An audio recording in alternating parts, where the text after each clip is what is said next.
વિદ્યાર્થી મિત્રો, આજે આપણે ધોરણ 11 વિષય વાણિજ્ય વ્યવસ્થા અને સંચાલન.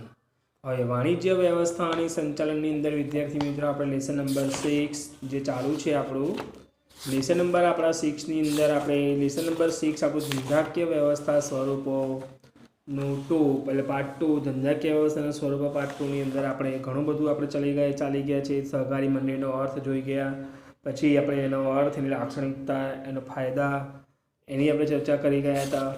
અને ત્યારબાદ હવે આપણે એની મર્યાદાઓ જે છે, એની 4 મર્યાદાઓ છે, એની હવે આપણે ચર્ચા કરીશું. અને મર્યાદાઓ પછી આપણે આવશે નેક્સ્ટ ટોપિકમાં સંયુક્ત હિસ્સાવાળી કંપની, નવો ટોપિક આવશે. હવે આપણે એની મર્યાદાઓની ચર્ચા કરી દઈએ. પહેલાં તો પહેલું આપણો ટોપિક છે કે મૂડીની મર્યાદા.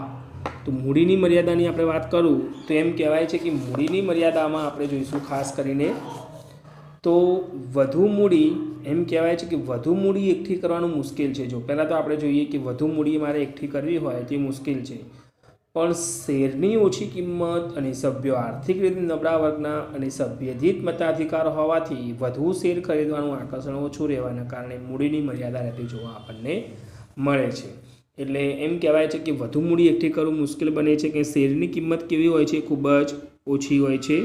સહકારી મંડળી છે એટલે શેરની કિંમત ઓછી હોવાના કારણે સભ્ય રીતે આર્થિક રીતે નબળા વર્ગના અને સભ્યધિત મતાધિકાર હોવાથી વધુ શેર ખરીદવાનું આકર્ષણ ઓછું રહેવાના કારણે મૂડીની મર્યાદા રહેતી જોવા આપણને મળે છે. ત્યારબાદ સેકન્ડ પોઈન્ટ જોઈશું, કાર્યક્ષમ વહીવટનો અભાવ. સભ્યોના એમ કહેવાય છે કે પ્રતિનિધિ તેવા મંડળીના સંચાલકો માનસ સેવા તો આપે જ છે, પણ માનસ સેવાના કારણે તેઓ મંડળીના સંચાલન અને વહીવટ પ્રત્યે પણ અંગત રસ ન પણ દાખવે. ઉપરાંત એમની પાસે વિશિષ્ટ જ્ઞાન, ધંધાકીય અનુભવ અને સમયનો અભાવ હોઈ શકે તો પણ મંડળીના વહીવટમાં બિનકાર્યક્ષમતા પ્રવેશતી જોવા આપણને મળે છે. તેથી જૂથબંધી અને અંગત હિતને કારણે ગેરવહીવટ સર્જાતો જોવા આપણને મળે છે. ત્યાં રાજકીય હસ્તક્ષેપની વાત કરશું તો વિવિધ રાજકીય પક્ષો મંડળી ઉપર પોતાનું વર્ચસ્વ મેળવવા માટે પ્રત્યક્ષ કે પરોક્ષ રીતે પ્રયત્ન કરતા જોવા આપણને મળે છે. શું કહે છે? વિવિધ જે રાજકીય પક્ષો છે આપણા, એ મંડળી ઉપર શું કરશે? પોતાનું વર્ચસ્વ મેળવવા માટે આપણે જોઈએ કે પ્રત્યક્ષ કે પરોક્ષ બે રીતે એમ કહેવાય છે કે પ્રયત્ન કરતા હોય છે. પણ મંડળી રાજકીય અસર નીચે કામ કરે ત્યારે ધંધાકીય સ્વાતંત્ર્ય આપણું જોખમાતું હોય છે. પરિણામે લોકશાહીના મૂલ્યો જોખમાતા જોવા આપણને મળે છે. સભ્યો વચ્ચે અસહકારની વાત કરી દઉં તો મંડળીના સભ્યોમાં વફાદારીનો અભાવ હોય છે. જો મંડળીના જે પણ સભ્યો છે એમાં શું હોય છે? વફાદારીનો શું હોય? એક અભાવ હોય છે. સભ્યોમાં પરસ્પર કુસંપ જોવા મળશે, આપણને સંપ જોવા મળતો નથી. અને સંઘર્ષ પછી આપણે જોઈએ કે જૂથબંધી. શું કહે છે? સંઘર્ષ, જૂથબંધી અને સ્વાર્થ પ્રવૃત્તિ. સ્વાર્થ હશે, એકબીજાને ઈર્ષા કરશે એવી પ્રવેશ ત્યારે સહકારની સંસ્થામાં સહકાર નિર્માણ થતું જોવા આપણને મળશે. ને આ બધાના પરિણામે સહકારી મંડળી સમાન હિત ધરાવતી વ્યક્તિઓનું સંગઠન હોવા છતાં પણ સહકારના લાભ મેળવી શકતી નથી. જો સંગઠન તો છે પણ સહકારના લાભ એ લોકો મેળવી શકતા નથી. હવે નવો ટોપિક આજનો જે છે આપણી સંયુક્ત હિસ્સાવાળી કંપની. હવે સંયુક્ત હિસ્સાવાળી કંપનીની વાત કરું, આમાં કહેવાય જોઈન્ટ સ્ટોક કંપની જેને આપણે કહીએ છીએ. એટલે કે ઔદ્યોગિક ક્રાંતિ પછી આપણે જોઈશું કે પછી યંત્રો દ્વારા માંગની અપેક્ષાએ મોટા પાયા ઉપર આપણે જોઈએ કે ઉત્પાદન થવા લાગ્યું. મોટા પાયા પર મૂડીની જરૂરિયાત સાથે જોખમનું પ્રમાણ પણ વધી ગયું. એટલે આ પરિસ્થિતિમાં ધંધાકીય વ્યવસ્થાના સ્વરૂપ તરીકે વ્યક્તિગત માલિકી કે ભાગીદારી પેઢી અનુકૂળ ન આવે તે સ્વાભાવિક છે. પણ વ્યક્તિગત માલિકી અને ભાગીદારી પેઢીની મુખ્ય મર્યાદાઓમાં આપણે અમર્યાદિત જવાબદારી, મૂડીની મર્યાદા, ટૂંકું આયુષ્ય એ વગેરે હતી. પણ મોટા પાયા ઉપર ધંધાકીય પ્રવૃત્તિ કરવા માટે, જે મોટા પાયા પર આપણે જોઈએ જે પણ આપણે ધંધાકીય પ્રવૃત્તિ કરવા માટે વિશાળ પ્રમાણમાં મૂડીની જરૂરિયાત સાથે મૂડીની સલામતી, પહેલાં તો મૂડીની જરૂરિયાત સાથે મૂડીની સલામતી પણ હોવી ખૂબ જ જરૂરી છે. કે મૂડીની સલામતી હોવી આપણા માટે ખૂબ જરૂરી છે. એટલે મૂડીની સલામતી. ત્યાર પછી જોઈશું આપણે જવાબદારી અને જોખમની વહેંચણી અને કાર્યદક્ષ સંચાલન વગેરે અનેક પ્રશ્નોના ઉકેલ રૂપે નવી ધંધાકીય વ્યવસ્થાનો ઉદ્ભવ થયો, જેના સંયુક્ત હિસ્સાવાળી કંપની કહેવામાં આવે છે. આ ખાસ યાદ રાખજો, જેને આપણે શું કહીશું? સંયુક્ત હિસ્સાવાળી કંપની કહેવામાં આવે છે. કોને કહીશું? તો કહેવાય છે કે ઉકેલ રૂપે ધંધાકીય વ્યવસ્થાનો ઉદ્ભવ થયો, મૂડીની સલામતી, જવાબદારી, જોખમની વહેંચણી, અને મૂડીની વિશાળ પ્રમાણમાં મૂડીની જરૂરિયાત સાથે આપણે જોઈએ કે મોટા પાયા ઉપર અહીંથી આપણે ટીક કરવાની છે લાઇનને, અને જેને મૂડી એમ કહેવાય છે કે સંયુક્ત હિસ્સાવાળી કંપની કહેવામાં આવે છે, જેને આપણે ટૂંકમાં કંપની તરીકે ઓળખીશું. પણ કંપની સ્વરૂપના વિકાસથી વેપાર ઉદ્યોગને ઝડપી વેગ મળ્યો છે, અને આથી કંપનીના આર્થિક વિકાસના એન્જિન તરીકે પણ જો કંપનીને આ ટીક કરજો વિકલ્પમાં પૂછાય છે, કંપનીને આપણે આર્થિક વિકાસના એન્જિન તરીકે ઓળખવામાં આવે છે. ભારતમાં કંપની ઉપરના નિયમન માટે 1956નો ધારો એમ કે કંપની ધારો અમલમાં હતો. હવે 1/4/2014થી 2013નો કંપની ધારો અમલમાં આવેલ છે. હવે કંપનીનો આપણો જે અર્થ આપેલ છે એની ચર્ચા કરી દઈએ. તો કહેવાય છે કે કંપનીનો અર્થ છે કે કંપની એ સમાન હેતુઓ માટે કાયદાથી એમ કહેવાય છે કે અસ્તિત્વમાં આવતી એક કૃત્રિમ વ્યક્તિ છે. પણ કાયદાની દ્રષ્ટિએ કંપની આપણે જોઈએ તો એમ કહેવાય છે કે કૃત્રિમ એટલે કે અદ્રષ્ટિય અને અમૂર્ત વ્યક્તિ છે. એટલે આપણે જોઈશું કે 2013ના કંપની ધારામાં જણાવ્યા પ્રમાણે કંપની એટલે આ કાયદા હેઠળ અથવા અગાઉના કોઈપણ કાયદા હેઠળ સ્થપાયેલ કંપની. એટલે આ વ્યાખ્યા સ્પષ્ટ કરે છે કે કંપની એ કાયદાનું સર્જન કરતી જોવા આપણને મળે છે. ત્યાર પછી જોઈશું આપણે લાક્ષણિકતાઓની વાત કરી દઈએ તો કાયદેસરનું વ્યક્તિત્વની વાત કરું તો કંપનીની નોંધણી થતાં કંપનીને હવે આપણે લાક્ષણિકતાઓની ચલાવીશું. તો એમ કહેવાય છે જોઈએ કે કંપનીની નોંધણી થતાં કંપનીને અલગ કાનૂની વ્યક્તિત્વ મળે છે. ધ્યાન આપજો, ક્યારે કંપનીની નોંધણી થઈ જાય ત્યારે એને અલગ આખું કાનૂની વ્યક્તિત્વ મળશે. કંપની પોતાના નામથી કોર્ટમાં દાવો માંડી શકે છે. જે નામની કંપની છે, જે વ્યક્તિના નામની કંપની છે, વ્યક્તિ પોતાના નામથી કોર્ટમાં અદાલતની અંદર કોર્ટની અંદર દાવો માંડી શકશે, કરાર કરી શકે છે, અને કંપની સામે કાયદેસર કાર્યવાહી પણ થતી જોવા આપણને મળે છે. ત્યાર પછી આપણે જોઈશું કે સેકન્ડ પોઈન્ટ છે આપણો કાયમી અસ્તિત્વ. તો કાયદાથી એમ કહેવાય છે કે કંપનીને અલગ અસ્તિત્વ પ્રાપ્ત થાય છે, પણ કંપની તેના આપણે જોઈએ કે સભ્યોથી અલગ અસ્તિત્વ ધરાવતી હોવાથી સભ્યોમાં મૃત્યુ, નાદારી એટલે કે આવક કરતાં દેવું વધી જવું તો નાદાર જાહેર કરે છે જેવા પ્રસંગોથી કંપનીના અસ્તિત્વને અસર થતી નથી.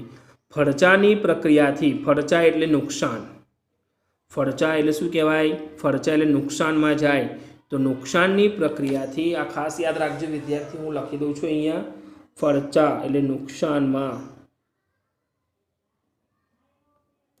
લખી દો.